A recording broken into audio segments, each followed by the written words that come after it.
Vaccine reactions, we're just going to go kind of surface level. We're not going to go super deep into the different types of hypersensitivity reactions and all that, because it doesn't really matter. Basically, anytime you get a vaccine, this is what I tell the others, anytime you get a vaccine, most common reaction would be mild lethargy, mild soreness. You've had vaccines, you know what I'm talking about. Your arm's a little sore the next day, that kind of thing. A lot of animals don't feel it. They put ours in the muscle. We put ours underneath the skin, so obviously when you stick a needle into the muscle, it is a little more sore, especially if the dog, you know, if people are moving or whatever. But if you do the vaccine and the dog's jumping around like a maniac, you can expect a little more soreness because obviously there's going to be more trauma to the area. But for the reaction itself, you know, mild swelling, mild soreness to the touch is normal. I usually tell the owners to let us know just in case. Anything more severe than that, I tell them to let us know if we're not walking on the leg or we're crying out, anything like that. You know, we could do some, you know, anti-inflammatory to help with that pain. So I tell people just to let us know about that. A little more severe than that, hives, swelling, kind of like a bee sting type of reaction. You know, you can see those occur. That can take several hours to occur. Okay, the soreness one usually can take, you know, that can take 24 hours. So the next day, usually, you know yourself when you got a vaccine. The next day, you're just kind of a little sluggish or whatever, maybe a low-grade fever. Bee sting one usually takes a couple hours. The one that looks like a bee sting with hives and puffy face, that kind of thing. You may also sometimes see vomiting or diarrhea. That's a little more severe, and you may see that with about 24 hours out, maybe 48 hours out. Sometimes it's hard because, you know, when dogs get stressed, they can have GI issues too. So sometimes it's not 100%, but we usually just, next time we're just careful, we pre-medicate, that kind of thing. And then we have the last one, which is the worst one, which is the anaphylactic reaction. And those are kind of like in people that are allergic to peanuts, they eat that peanut and they have to go to the hospital, they have to get the EpiPens, you know, or a bee sting that they almost die from, right? That's what we're talking about. Extremely rare. I've seen maybe 2 or 3, but it is something that can occur. Yeah, I mean, it is something that can occur. Normally, it happens very quick.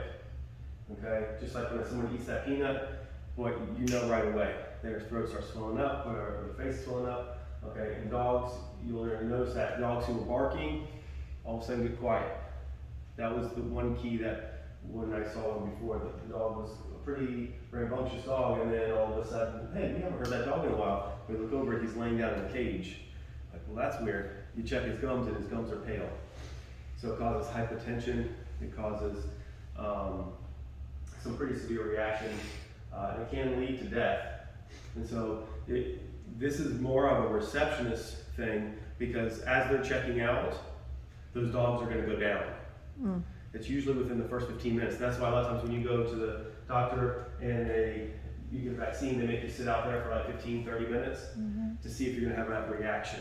Okay, so you guys are going to see this before we will see it, because we give the vaccine, we get them all checked up, we get them out to the front, and if that vaccine reaction was going to occur, it's going to be out front or as they're walking to their car typically. The dog may get limp, may get weak, may get quiet, may not want to move. If anything like that occurs, they may vomit immediately. If they vomit immediately, we need to know about it. Okay, if it's 2 days later, we need to know about it too, but we need to know right away, because that may be a sign of anaphylactic reaction. We get them back here, we get them some epinephrine, IV catheter, watch them for the day, maybe some dexamethasone, that kind of thing. It can cause some severe hypotension, and typically if caught in an appropriate time, the dogs do fine, or the cats do fine.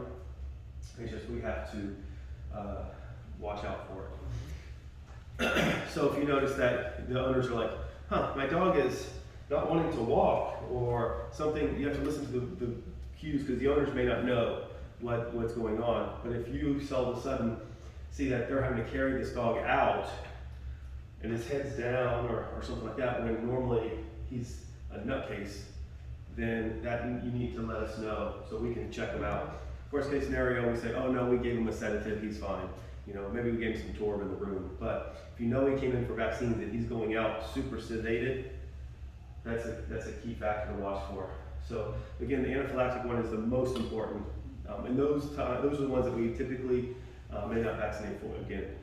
Okay, so those, because they can be so life-threatening, a lot of times we just forget that vaccine on them. If we did like 6 vaccines on, we may not know which one we did. But if we only did distemper parvo that day, or we just did lepto, or we just did rabies, then we would know what we did that day, and we can put a note up there. And just because they have a vaccine reaction to one does not necessarily mean they're going to have a vaccine reaction to another one. Some of them will have it to some, and some will have it to others. And then some dogs are just super sensitive to all vaccines.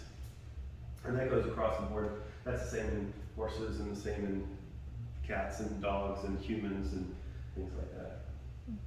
So, any questions? All right. Thanks. Sounds good.